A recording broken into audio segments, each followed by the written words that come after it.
Muy buenas tardes a todos los que nos acompañan en esta noche de museos del mes de mayo. Mi nombre es Daniel Vargas, director del Museo Archivo de la Fotografía de la Secretaría de Cultura de la Ciudad de México. En esta ocasión es para nosotros un honor contar con la participación del maestro Fernando Osorio Alarcón, especialista en el tema de la conservación fotográfica, quien justamente abordará el tema de la conservación, el patrimonio fotográfico, la memoria visual, los archivos en México, así como muchos otros tópicos. Para el Museo Archivo de la Fotografía, que resguarda más de 2,5 millones de piezas, es imprescindible abordar el tema de la conservación, justo porque es necesario seguir construyendo un diálogo sobre el patrimonio fotográfico que resguardamos tanto las instituciones como la sociedad civil. A continuación, voy a compartirles algunos datos de la amplia trayectoria del maestro Fernando. Fernando Osorio Alarcón es originario de la ciudad de Puebla. Es maestro en Ciencias y Artes por el Instituto Tecnológico de Rochester, en Nueva York. Desde hace más de 45 años trabaja en la conservación de imágenes fílmicas, fotográficas y audiovisuales. Fue profesor titular del Seminario de Taller de Conservación Fotográfica en la Escuela Nacional de Conservación, Restauración y Museografía del INAH, donde formó a numerosas generaciones que ahora trabajan en los más diversos archivos del mundo. Fue director del área de conservación de acervos de la Cineteca Nacional, corresponsable del proyecto de la Fonoteca Nacional y de la reestructuración de la Fonoteca de Radio Educación. De 2004 a 2015 fue el responsable de las colecciones de Fundación Televisa. Es miembro y coordinador del Seminario de la Imagen y Documentación del Centro de la Imagen desde 2012 y donde contribuyó al diseño de la norma mexicana de catalogación de materiales fotográficos. El maestro Fernando ha dictado numerosas charlas, talleres, cursos a lo largo de toda Latinoamérica y también en Estados Unidos. Entre sus publicaciones destacan un capítulo en el libro El cine mexicano, justamente sobre patrimonio fílmico, y un capítulo titulado Lo que mata es la humedad en el libro Alegría, legado de Mariana Jampolsky, que editó la Universidad Iberoamericana. Agradezco al maestro Fernando por haber aceptado nuestra invitación. Espero que disfruten mucho de esta charla. Pronto tendremos más actividades en las redes del Museo Archivo de la Fotografía. Quédense en casa y disfruten de esta noche de museos. Buenas noches. Quiero agradecer al Museo Archivo de la Fotografía de la Ciudad de México por la oportunidad de estar esta noche con ustedes, esta noche de museos. De esta manera, a distancia, pero con el mejor de los entusiasmos y con mucho interés para tratar el tema de la importancia de la conservación del patrimonio fotográfico y otros temas que están alrededor del trabajo de conservación del patrimonio fotográfico. Quisiera empezar con una cita que me parece muy importante llamar a cuenta aquí. La conservación concienzuda y objetiva de la memoria es un acto intrínsecamente político motivado por valores concretos. Esto lo ha afirmado en varias ocasiones el filósofo y sociólogo Jacques Derrida, y sobre todo en una publicación que me parece muy interesante de volver a leer con mucho detenimiento, que es su ensayo sobre mal de archivo, una interpretación freudiana. Derrida plantea que solamente la conservación concienzuda de la memoria va a tener un valor y un papel político, es decir, va a poder beneficiar a la sociedad siempre y cuando esa memoria esté bien conservada. Y es ahí a donde yo quisiera dedicar una parte de esta charla del día de hoy. La conservación la hacen las personas, la conservación de los bienes muebles e inmuebles están dirigidas por personas. No existen máquinas que sustituyan a las personas para realizar el trabajo de la conservación, la preservación y la restauración del patrimonio cultural. Sea este un bien tangible o un bien intangible. En el caso de la fotografía es más pronunciada la necesidad de contar con cuadros de especialistas o de conservadores que han estado previamente entrenados, ya sea en la conservación de papel o en la conservación de libros. Sin embargo, la fotografía es una de esas disciplinas en las que mientras más tiempo dedique uno a aprender de esta tecnología, más parece que nos falta mucho conocimiento. Y eso se debe a que la fotografía proviene de una industria fotográfica. Por lo tanto, el conservador que se dedique a cuidar de los bienes patrimoniales fotográficos tiene que tener un amplio conocimiento de la fotografía como una técnica y como una tecnología manufacturada o producto de una serie de avances en la fabricación de un producto comercial.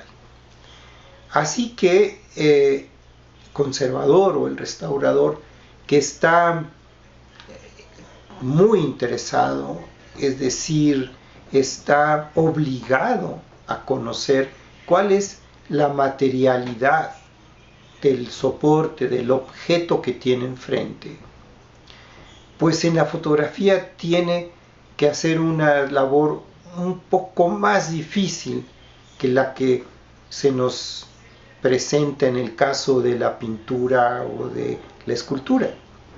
¿Por qué? Porque la fotografía ha sido objeto de una industria fotográfica.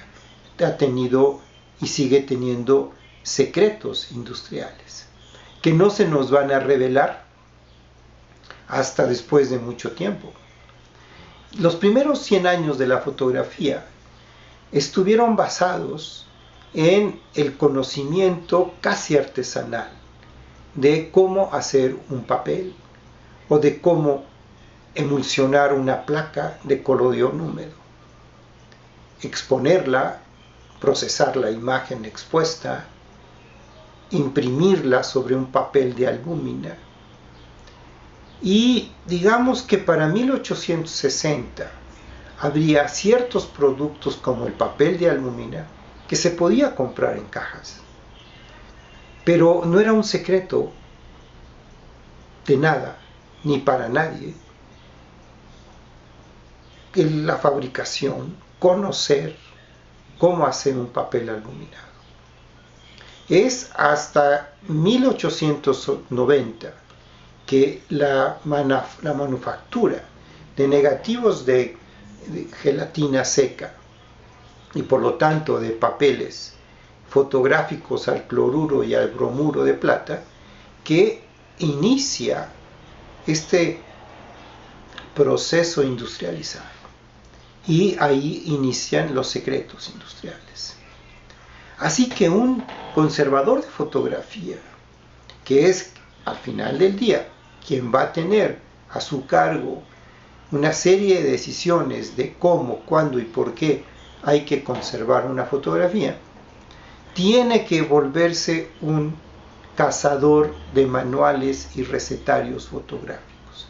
Tiene que saber cómo se hace una fotografía, cómo se imprime una impresión cromogénica a colores, o qué es un autocromo.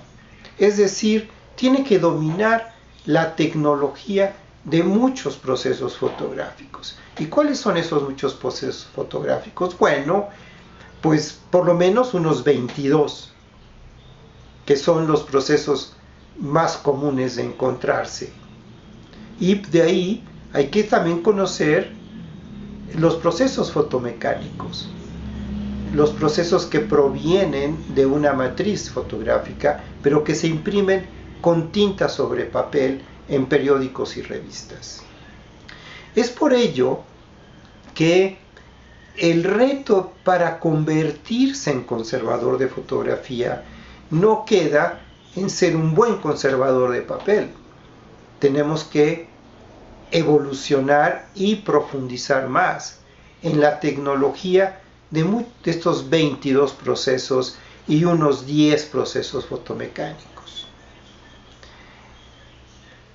Hago mención de el problema que hay en nuestro país para formar a los cuadros que van a atender los archivos fotográficos.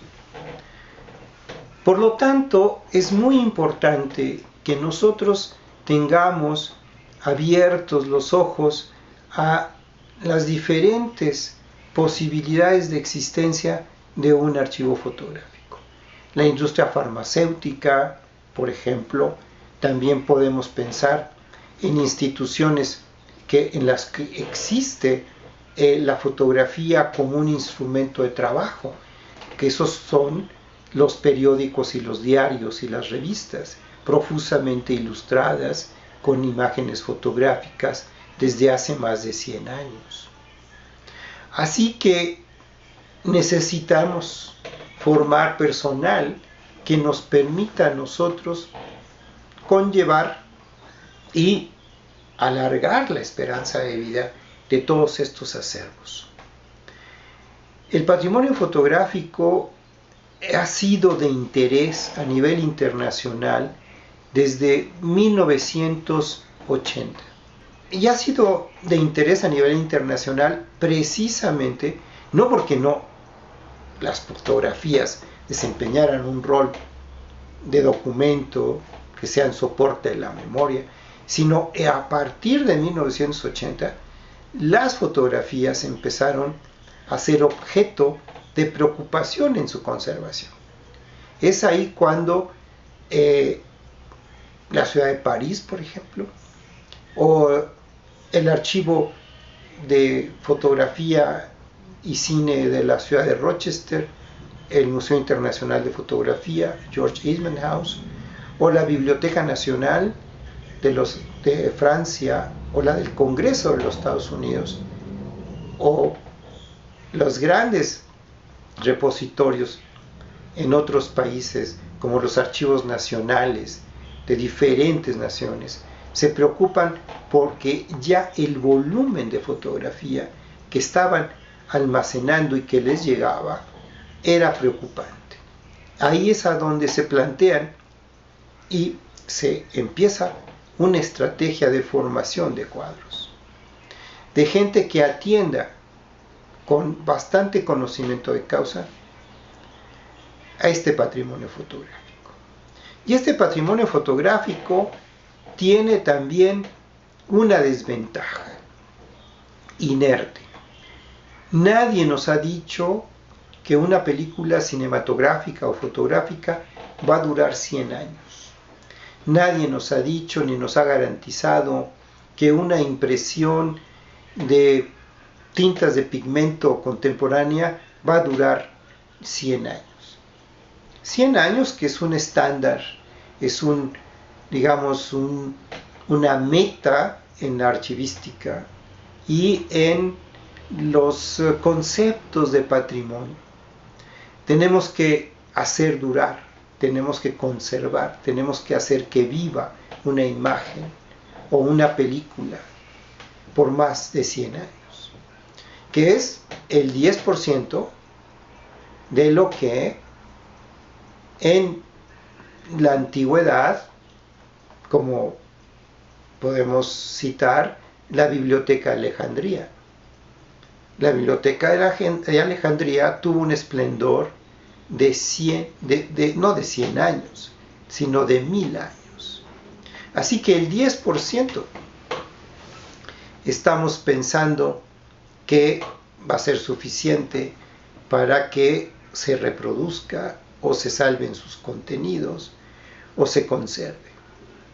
Por lo tanto, es importante que nosotros sepamos que la fotografía no es un bien cultural que esté sobre soportes de mucha longevidad o de larga esperanza de vida. Al contrario, son soportes muy vulnerables.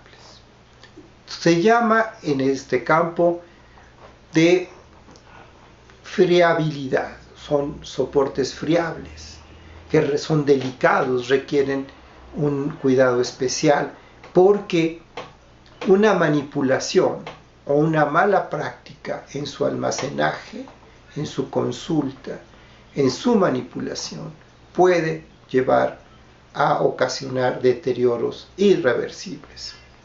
Por lo tanto, necesitábamos desde 1980 capacitar a especialistas que se dedicaran a la conservación de la fotografía, pero también que se dedicaran a la descripción de la información que está inmersa en una fotografía, es decir, a la catalogación, a su tratamiento documental.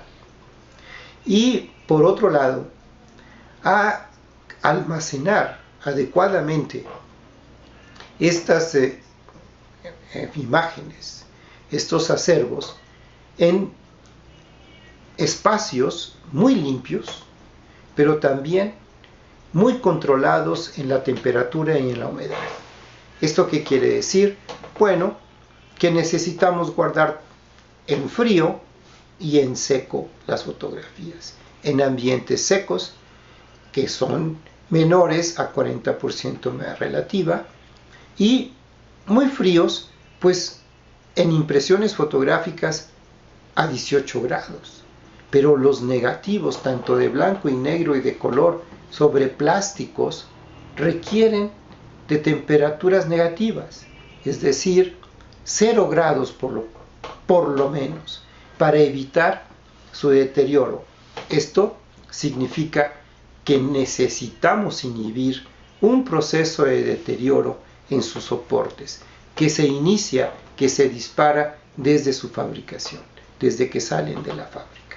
¿Por qué? Porque los diseñadores de estos soportes nunca pensaron, o no pensaron, que deberían de durar más de 100 años. Así que bajando las condiciones de temperatura a las que más se pueda y a las que el presupuesto permita, pues vamos a alargar la vida de los negativos sobre nitrato de celulosa o los negativos sobre acetato de celulosa.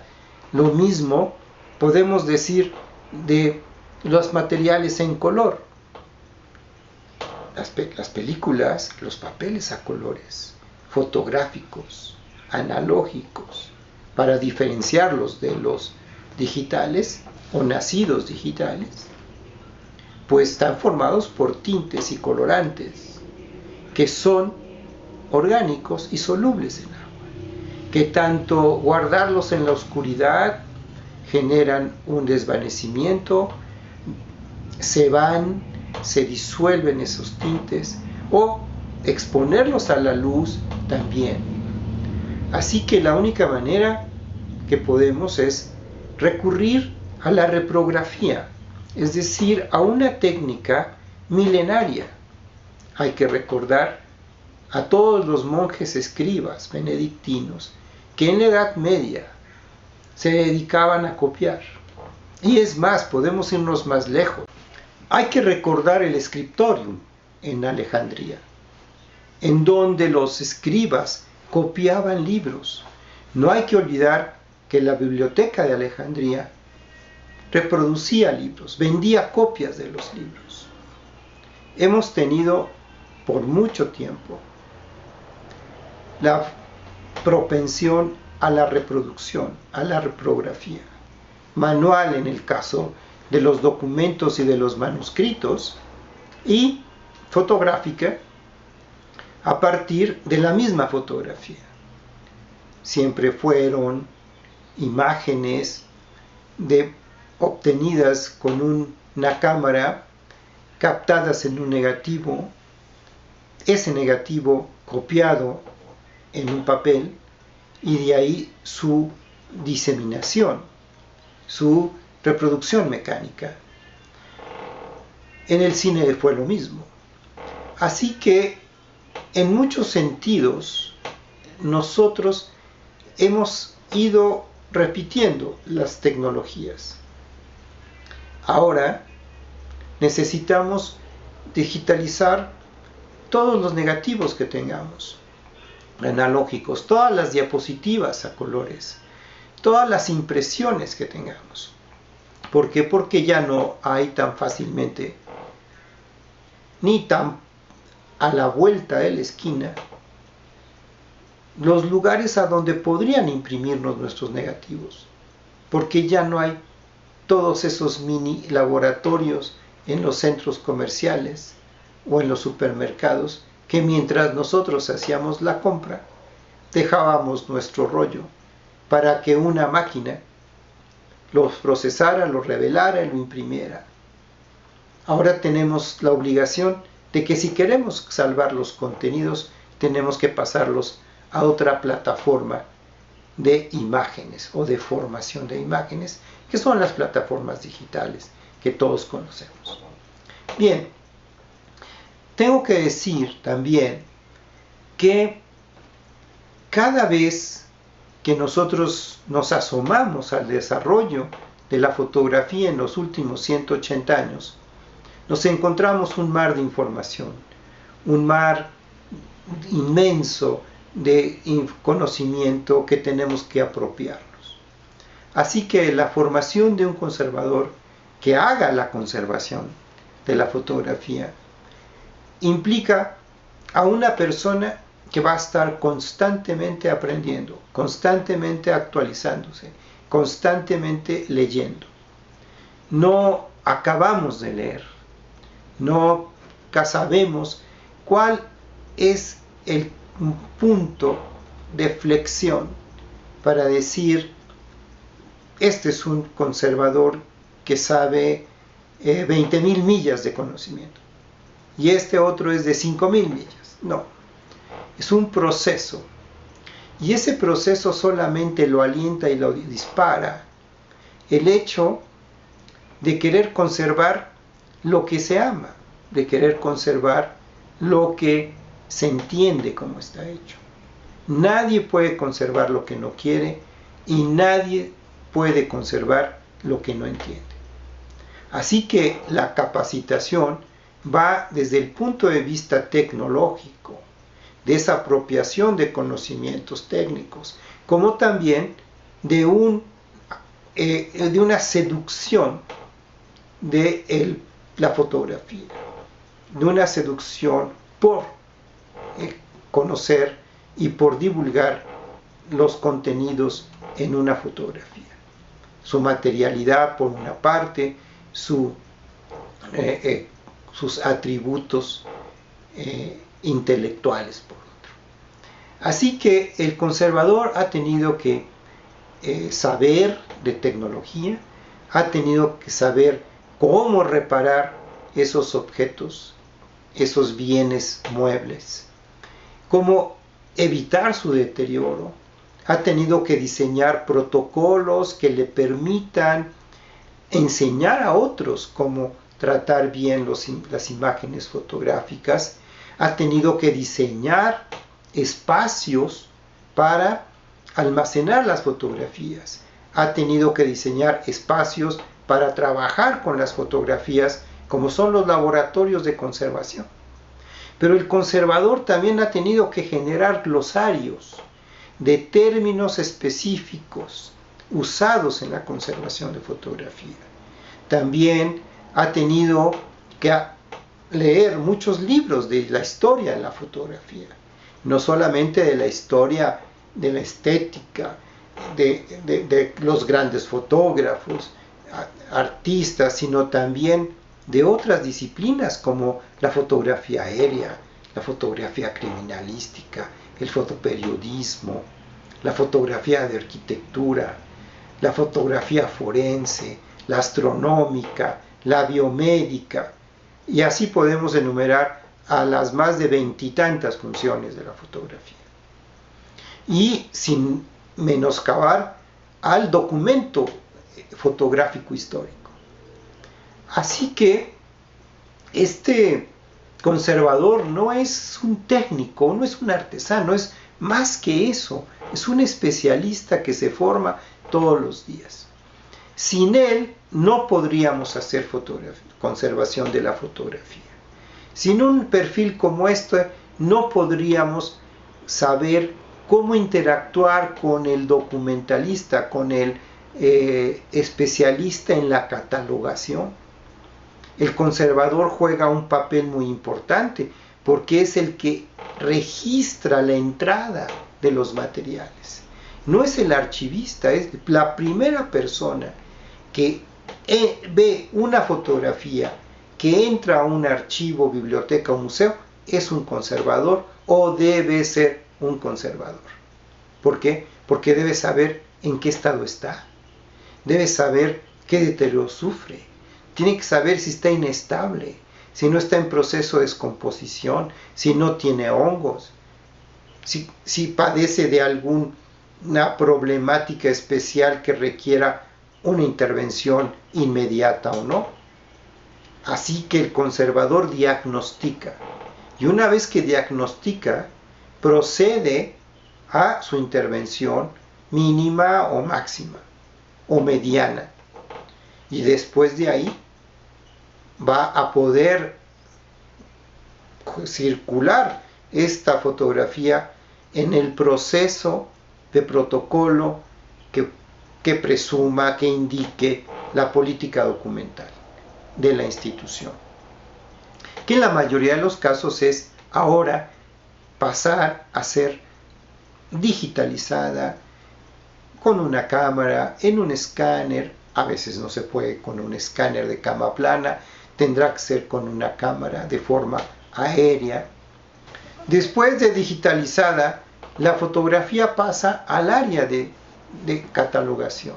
En esa área de catalogación es a donde se describen los atributos de contenido de la imagen, es decir, a donde se estructura el control intelectual, porque antes, cuando el conservador registra, cuando el conservador diagnostica, interviene o no en mayor o menor medida y se digitaliza, estamos hablando de control físico. Una vez concluido el control físico, pasamos al control intelectual.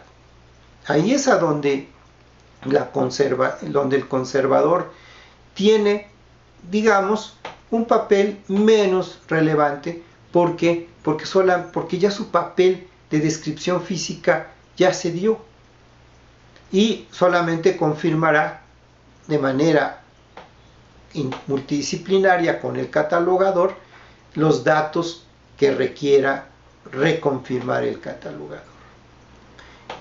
El área de control intelectual no solamente describe en una ficha catalográfica los atributos de contenido, sino también contextualiza, que esa es la labor más importante. Así que el catalogador de películas, de materiales audiovisuales, de fotografía, debe ser una persona con un perfil muy rico desde el punto de vista cultural. Debe ser una persona con una buena formación cultural, un intelectual más o menos bien informado, bien formado, digamos. ¿Por qué? Porque la fotografía tiene muchísimas funciones y aplicaciones, y es ahí a donde nosotros necesitamos que se dé el contexto. Es ahí a donde la fotografía tiene que ser descrita en sus atributos de contenido. Y no nos debe pasar por alto que muchísimas personas pues van a catalogar fotografías donde aparecen retratadas personajes, y esos personajes, si no vienen identificados, pues van a tener que ser identificados. Y de ahí ese trabajo de investigación para la documentación correcta de las imágenes. Porque esto, al fin del día, la imagen digitalizada con su ficha catalográfica se embebe, ingresa a una base de datos. Y esa base de datos, como todo el mundo sabe, es el trabajo de todos los días del área de documentación. Actualizar y corregir, actualizar y corregir. Una vez hecho este trabajo para una fotografía, para una unidad simple o para una unidad documental compleja, es decir, una unidad documental compuesta, una serie de fotografías o las fotografías que estén integrando un álbum fotográfico. Bueno, pues termina su ciclo de tratamiento documental y pasa a el área de almacenaje, a donde se le otorgará una guarda de segundo nivel, es decir, esta fotografía que desde el inicio, o este álbum que desde el inicio entró al archivo, una vez diagnosticado, limpio, estabilizado, se le ha proporcionado una guarda, un sobre, un embalaje de primer nivel, con el cual ha ido pasando del área del control físico al área del control intelectual. Ahora toca colocarlo en una guarda de segundo nivel, en una guarda que es una caja, un contenedor que aglutina a varias unidades documentales simples, piezas sueltas o a series, o en el caso del álbum tendrá su propia caja o estará en la caja con varios álbumes. Pero la guarda de tercer nivel es la estantería. Es la estantería móvil, metálica, inerte, porque todo el ambiente de ahora en adelante tiene que ser no reactivo con la fotografía. Tiene que ser una estructura, un sistema que permita que la fotografía no se contamine. Y esa estantería tiene que estar en un espacio que hemos llamado bóveda, repositorio, sala de almacenaje, y ahí es a donde se dan las condiciones de control de temperatura bajo, de control de humedad bajo y de calidad del aire, una eficiencia muy alta y idéntica a la que existe en las salas de terapia intensiva o en la industria alimenticia cuando se empacan los alimentos o se envasan los alimentos o las medicinas. Eso es una eficiencia de 98% EPA, es decir, una alta eficiencia para atrapar partículas. Y eso solamente se logra con filtros de carbón activado a través de un sistema de humidificación independiente del sistema de enfriamiento del aire. De esa manera estamos listos entonces para poder abrir la puerta del acceso. Es decir, ya podemos nosotros decir que tenemos una base de datos que nos va a permitir consultar nuestros acervos en línea, in situ o remotamente. También podemos pensar que podemos abrirlo a la investigación, que podemos abrirlo al préstamo de nuestros ejemplares para exposiciones. Pero es ahí a donde los archivos de fotografía o las secciones de colecciones fotográficas o colecciones especiales requieren reformular sus estrategias. Es muy importante que el control físico, el control intelectual y el almacenaje, tanto de los materiales analógicos como los nacidos digitales o los digitalizados, tengan garantizado con creces su sustentabilidad.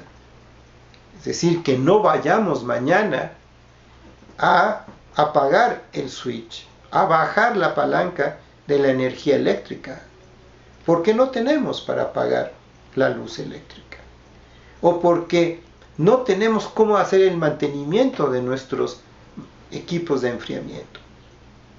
Así que cuando nosotros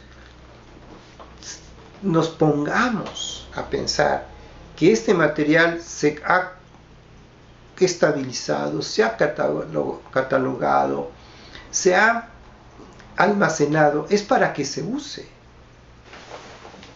Es muy importante definir las estrategias de acceso, porque las estrategias de acceso no deben de menoscabar los presupuestos, el tiempo y los recursos humanos dedicados al control físico, al control intelectual y al almacenaje. Es decir, no deben perturbar ni trastocar las tareas que yo llamo crecer para adentro, tareas de crecimiento interno, sustantivo. Entonces, es importante que se piense que las estrategias de acceso deben de contar con un catálogo de servicios al público. ¿Qué puede ofrecer un archivo al público? ¿Para qué guarda, estabiliza, cataloga, diagnostica todo su acervo? Para que se use.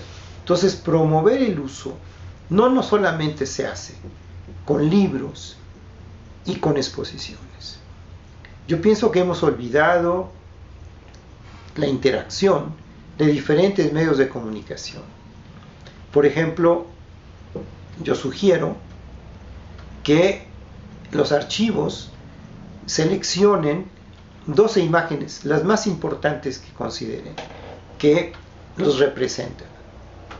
Y esas 12 imágenes las convierta en un cartel que pueda ser colocado en un parabús, en una estación de metro, en un espectacular, si se puede, que circule en redes sociales, que circule en plataformas electrónicas, sin que sea una inversión muy alta. Pero también creo que las exposiciones deben salir de los museos, deben invadir el espacio público, que el cartel de alguna manera, con esa imagen, con su descripción, pues va a promover, junto con una exposición al aire libre o galerías a cielo abierto, pueden promover no solamente la imagen, conocer el contenido, apropiarse de y modificar el imaginario del espectador, sino además, yo creo que va a generar o debe generar una apropiación de ese patrimonio. Tenemos que romper decisivamente y de una vez por todas esa especie de mito de que el patrimonio es del Estado.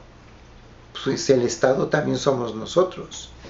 Nosotros somos para quienes se ha guardado ese acervo, ese patrimonio. El concepto de patrimonio tiene que ver con el concepto de herencia. Nosotros tenemos un patrimonio porque lo heredamos, porque es el producto de algo. Y eso tenemos que recuperarlo. Ese producto de algo, de nuestra trayectoria, nuestra historia, nuestro devenir, se deposita, como dice Derrida, en el arqué, en el lugar que nos explica de dónde venimos. Pero si nosotros secuestramos, capturamos ese acervo y no lo dejamos que circule, estamos maniatando el concepto patrimonial. Así que necesitamos difundirlo de manera muchísimo más amplia que lo que hemos hecho. Tampoco digo que hay que decorar las oficinas gubernamentales con fotografías de los acervos. Creo que ahí viene la estrategia del catálogo de servicios al público.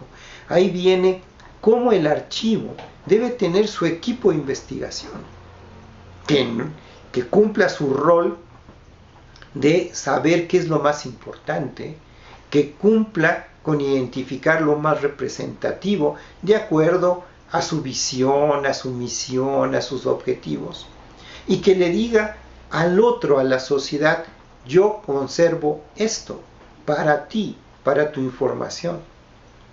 Y no quisiera dejar a un lado que hay fotógrafos que han incursionado en el trabajo de los archivos de la fotografía, conocimientos muy valiosos.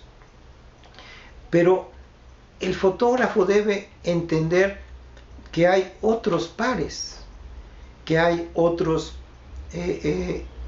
actores de la conservación. La conservación de los bienes fotográficos y audiovisuales es una tarea multidisciplinaria, interdisciplinaria, que debe de caminar en equilibrio con todas sus subtareas, con todos sus departamentos, otorgarle presupuestos definidos sobre programas de trabajo a largo plazo, sobre estrategias, sobre programas y proyectos, presupuestos por programas, sin bomberazos, sin emergencias.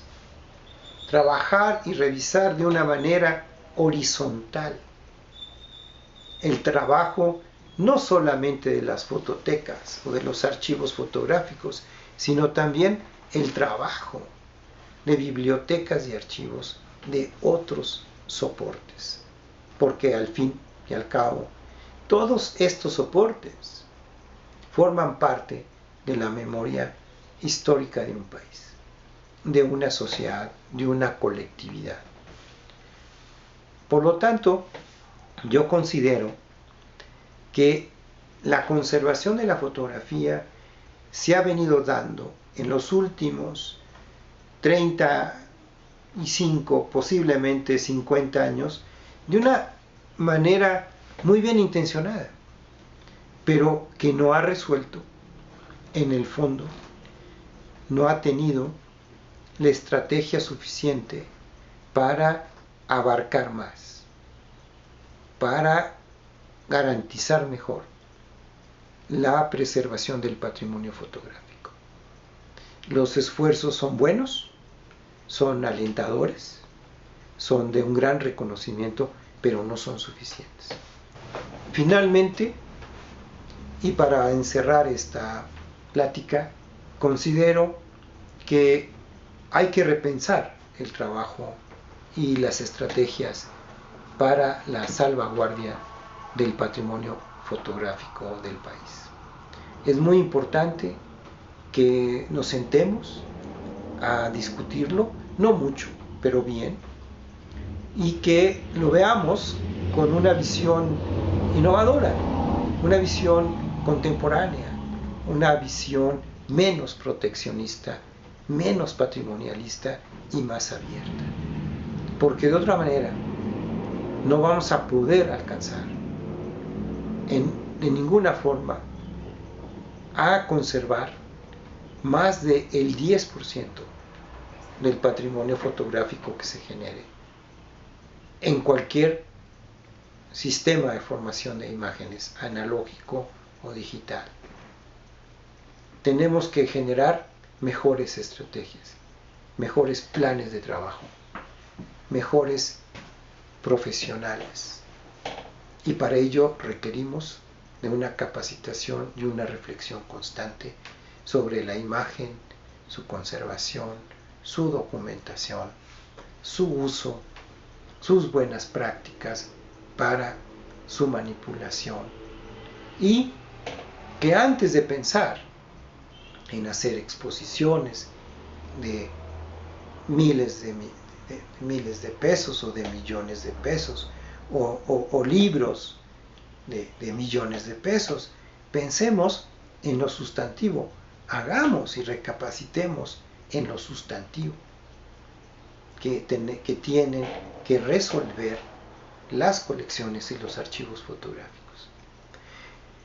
Espero que haya sido de su interés, espero que haya muchas preguntas que contestaré con mucho gusto a través de correo electrónico o a través de la página del Museo y Archivo de la Fotografía de la Ciudad de México. Buenas noches.